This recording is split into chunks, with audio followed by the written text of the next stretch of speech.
오늘 우리에게 주신 하나님 말씀은 요한복음 14장 25절, 27절 말씀입니다. 요한복음 14장 25절에서 27절 말씀입니다. 신약성경 172쪽에 나와 있습니다. 요한복음 14장 25절에서 27절까지 말씀을 한 절씩 교독하겠습니다. 내가 아직 너희와 함께 있어서 이 말을 너희에게 하였거니와 보혜사 곧 하나님 아버지께서 내 이름으로 보내실 성령 그가 너희에게 모든 것을 가르치고 내가 너희에게 말한 모든 것을 생각나게 하리라. 평안을 너희에게 끼치노니 곧 나의 평안을 너희에게 주노라. 내가 너희에게 주는 것은 세상이 주는 것과 같지 아니하니라. 너희는 마음에 근심하지도 말고 두려워하지도 말라. 아멘. 오늘 말씀의 제목은 나의 평안을 너희에게 주노라 라는 말씀입니다.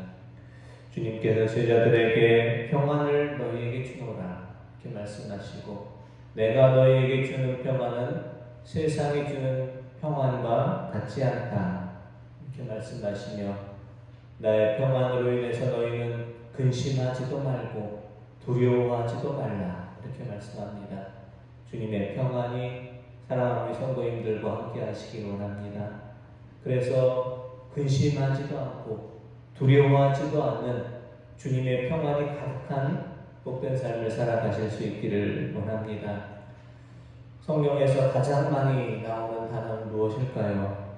구약 성경에 가장 많이 나오는 단어 가운데 하나는 평화를 의미하는 히브리어 샬롬이라는 단어입니다. 구약 성경에 샬롬이라는 단어가 320번 정도 나옵니다. 신약 성경에는 평화를 의미하는 헬라어 에이레네라는 단어가 80번 이상 나옵니다. 평화라는 이 단어는 성경에서 매우 빈번하게 나오고 매우 중요하게 여겨지는 단어입니다. 우리말로 번역된 성경에서는 이 평화라는 단어를 화평이라, 평강이라, 또 평안이라 이렇게 번역하기도 합니다. 성경에서 말하는 평화는 무엇일까요? 그 평화는 단순히 전쟁이 그친 상태, 분쟁과 다툼이 멈춘 상태를 말하지 않습니다. 하나님과 완전한 일치를 이룬 상태, 하나님과 완전한 회복을 이룬 상태가 평화입니다. 사랑하는 성도님들 삶 속에 하나님의 평화가 함께 하시기를 원합니다. 우리가 생각하는 모든 것이 하나님의 뜻과 완전한 일치를 이루시고, 우리 안에 있는 모든 상처와 아픔들이 치유되며 완전한 회복을 이루실 수 있는 하나님의 평화가 임하실 수 있기를 원합니다. 우리가 하나님 안에서 하나님의 평안을 누리기 위해서 우리는 어떤 모습으로 살아가야 하겠습니까? 첫째, 우리는 하나님의 안에서 심지가 견고한 자로 살아가야 할 것입니다. 이사야 26장 3절에서 4절 말씀, 이사야 26장 3절에서 4절 말씀 함께 보겠습니다. 주께서 심지가 견고한 자를 평강하고 평강하도록 지키시리니 이는 그가 주를 신뢰함이니이다. 너희는 여호와를 영원히 신뢰하라. 주 여호와는 영원한 반석이시니이다. 아멘. 하나님께서는 심지가 견고한 사람을 평강하고 평강하도록 지키시겠다 이렇게 말씀하십니다. 심지가 견고한 사람은 그럼 어떤 사람을 말할까요? 심지를 의미하는 히브리어 예체르라는 단어는 마음속에 형성된 계획과 의향과 목적을 의미합니다. 심지가 우리가 견고하다는 것은 세상의 어떤 변화 속에서도 요동하지 않고 언제나 일관되게 하나님을 믿고 의지하는 것이 바로 심지가 견고한 것입니다. 세상을 바라보며 세상의 물결 따라서 이리저리 휘둘리지 않고 오직 하나님만을 바라보고 견고한 믿음의 터 위에서 살아가는 것이 바로 심지가 견고한 사람입니다. 우리가 심지가 견고하지 못한 사람은 세상의 변화에 따라서 부화되려하게 됩니다. 하지만 심지가 견고한 사람은 언제나 하나님의 사랑을 사모하며 하나님의 평안을 바라보며 하나님만을 의지합니다. 지금 우리가 살아가는 세상은 우리의 믿음을 흔들리게 하는 많은 일들이 일어나고 있습니다. 특별히 우리는 코로나19로 인해서 지난 2년 가까이 많은 어려움을 겪었습니다. 코로나19로 인해서 교회를 평가하는 기준들이 바뀌었다고 합니다. 코로나 이전에는 교회를 평가하는 기준 중 하나가 교인의 수였습니다. 몇 명이 교회에 참석하느냐에 따라서 교회 규모도 짐작하고 교회를 평가하기도 했습니다. 하지만 이제는 교인 수가 아니라 설교를 조회하는 설교 조회수로 바뀌었고, 교회 유튜브에 가입된 수가 어떻게 되느냐, 이것을 가지고 교회를 평가한다고 합니다. 교회 예배당에 많은 분들이 나와서 교인들도 만나고 친교하고 하나님 앞에 나와 예배드리기보다는 이제는 사회적 거리두기가 완화되어도 그저 가정에서 영상으로 예배드리는 것이 익숙해지고 편안해졌다고 합니다. 코로나19 교인들의 출석 비율이 42.4%로 떨어지고, 사회적 거리두기가 생활 속 거리두기로 완화되었지만 교인 출석 비율이 20%가량 회복되었고, 여전히 교인 출석 비율은 60% 수준에 머물러 있다고 합니다. 코로나로 인해서 우리가 여러 가지 어려움들이 우리 안에 있지만 우리의 믿음도 또한 많은 어려움과 우리의 믿음도 요동치는 중에 있습니다. 세상의 풍파와 어려움 중에서도 심지가 견고한 믿음으로 살아가시는 성도님들 되시기를 원합니다. 우리의 믿음을 흔들리게 하는 많은 세상 일들 속에서 믿음의 뿌리를 깊이 내리시고, 어떠한 처지와 형편 속에서도 하나님만을 바라보시며 하나님만을 의지하며 심지가 굳은 믿음의 사람으로 하나님 주시는 참된 평안을 누리시고 전하시는 우리 성도님들 되시기를 원합니다.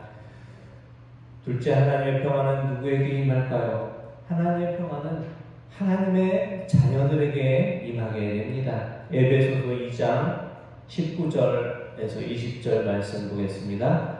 그러므로 이제부터 너희는 외인도 아니요 나그네도 아니요 오직 성도들과 동일한 시민이요 하나님의 권속이라.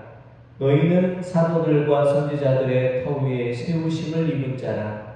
그리스도 예수께서 친히 모퉁이 돌이 되셨느니라. 아멘. 19절의 말씀에 나오는 권속, 하나님의 권속, 이 권속이라는 단어에 해당하는 헬라어 오이케이오스는 가족이라는 뜻, 식구라는 뜻을 의미합니다.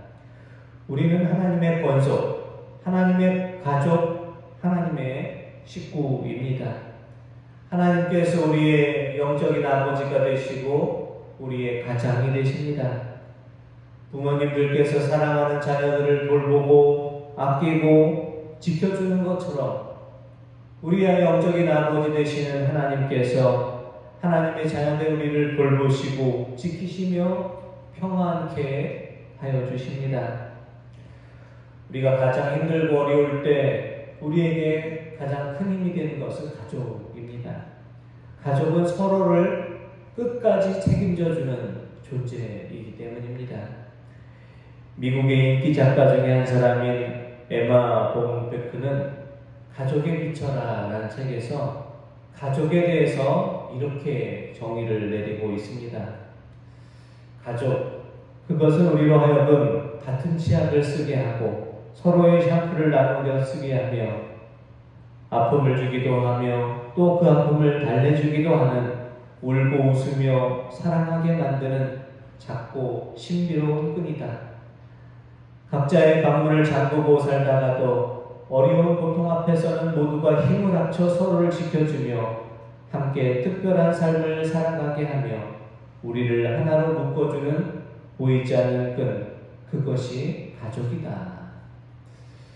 그렇습니다. 가족은 우리가 같이 살며 치약도 같이 나눠 쓰고 샴푸도 나눠 쓰고 때로는 가족들이 서로에게 어려움과 상처를 주기도 하지만 정말 어려운 일들이 생겨나면 그 일들을 위해서 함께 기도하고 함께 그 어려움을 풀어가는 서로에게 힘이 되는 그런 것이 바로 가족입니다.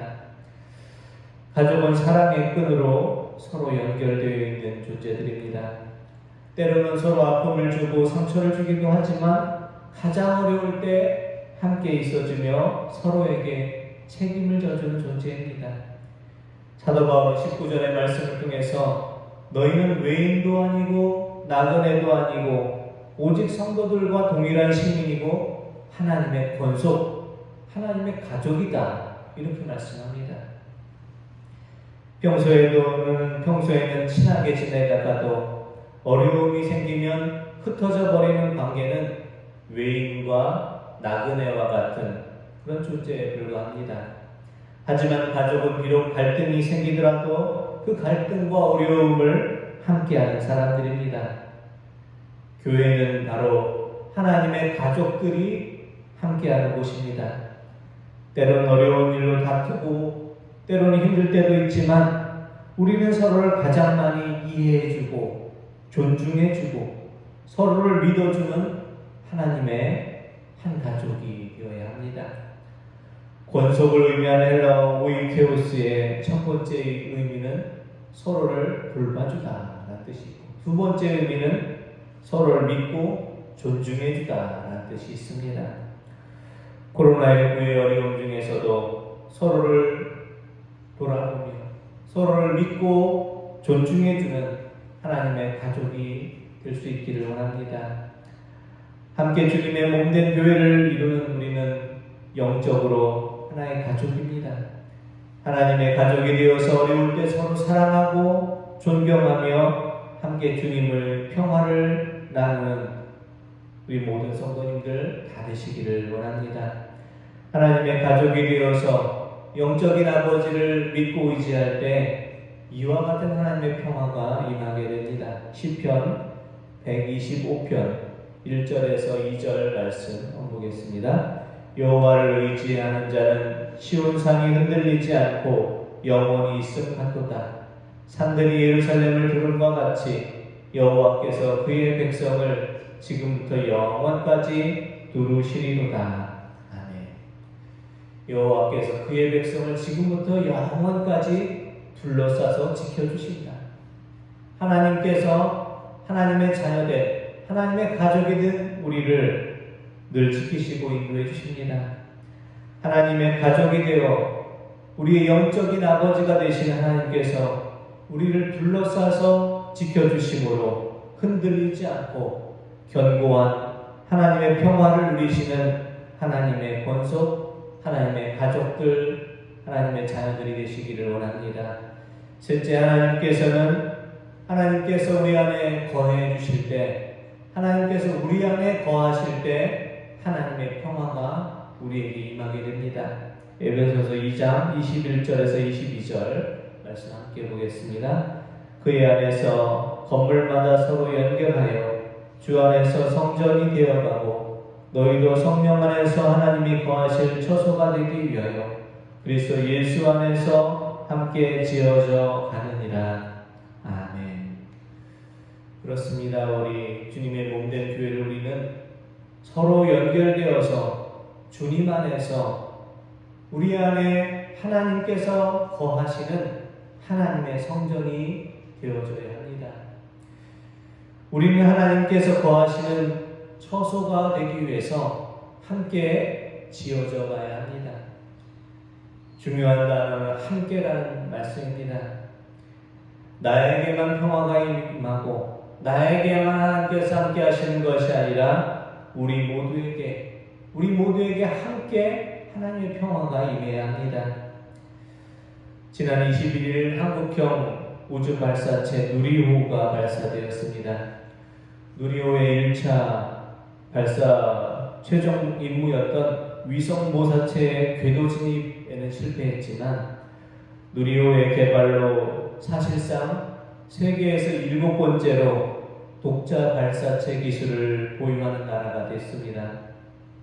누리호 발사를 통해서 국익과 안보를 지키고 국제우주개발협력에서 파트너로 인정받는 필수 조건을 확보하게 되었고 새로운 우주시대를 열어가고 한반도의 평화 정착에 중요한 일을 우리가 이룰 수 있게 됐습니다. 하지만 이 땅의 평화는 우주발사체의 그 기술과 첨단 무기들을 장착하는 것이 아니라 하나님의 자녀들이 세상에 나아가서 하나님의 평화를 이루어갈 때 진정한 평화는 시작이 됩니다.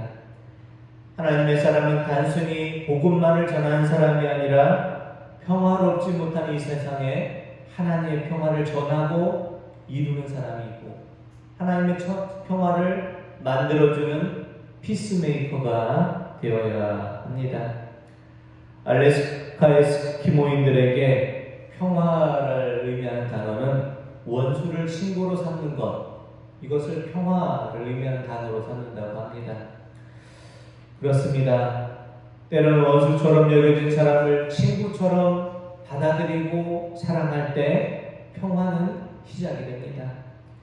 그래서 사도 바울은 우리에게 이러한 평화를 이루라고 권면합니다. 로마서 12장 17절에서 18절 말씀을 보겠습니다. 아무에게도 악을 악으로 갚지 말고 모든 사람 앞에서 선한 일을 공모하라. 할 수 있거든 너희로서는 모든 사람과 더불어 화목하라. 아멘. 사도 바울은 할 수 있거든 최선을 다해서 모든 사람과 더불어 화목하십시오. 이렇게 권면합니다. 사도 바울이 권면하는 모든 사람을 의미하는 단어는 무엇일까요? 이 모든 사람은 우리가 좋아하는 사람뿐 아니라 싫어하는 사람도 포함이 되는 것을 말합니다. 사도 바울이 말한 모든 사람은 우리가 사랑하는 사람뿐 아니라 미워하는 사람도 포함이 됩니다. 우리와 관계가 불편한 사람, 관계가 서먹서먹한 사람, 우리와 어색한 관계에 있는 모든 사람을 말합니다. 주님께서 우리를 평화의 사도로 삼아주신 것은 우리가 싫어하고 미워하고 관계가 불편하고 서먹서먹하고 어색한 사람들을 모두 품어주고 기도로 풀고 사랑으로 품게 해주시기 위해서입니다. 하나님의 평화를 이루는 사람이 되셔서 먼저 손 내밀고 먼저 용서하고 먼저 화해를 청할 때 하나님의 평화는 우리 안에 시작이 될 것입니다. 그래서 심리학자 칼 융은 마음의 평화는 모든 질병과 마음의 상처를 치료해 준다라고 말했습니다. 심리학자 칼 융의 말처럼 마음의 평화는 우리 안에 있는 상처들과 아픔들도 치료해 줍니다. 반대로 우리의 마음에 미움의 마음이 있다면 스트레스도 생기고 많은 병의 원인이 되기도 합니다. 하지만 참된 평화가 우리 안에 있을 때 우리 안에 모든 질병과 상처도 치유함을 얻게 됩니다. 그러므로 하나님의 평화가 우리 안에 임할 때 가장 이익을 보는 것은 우리 자신입니다.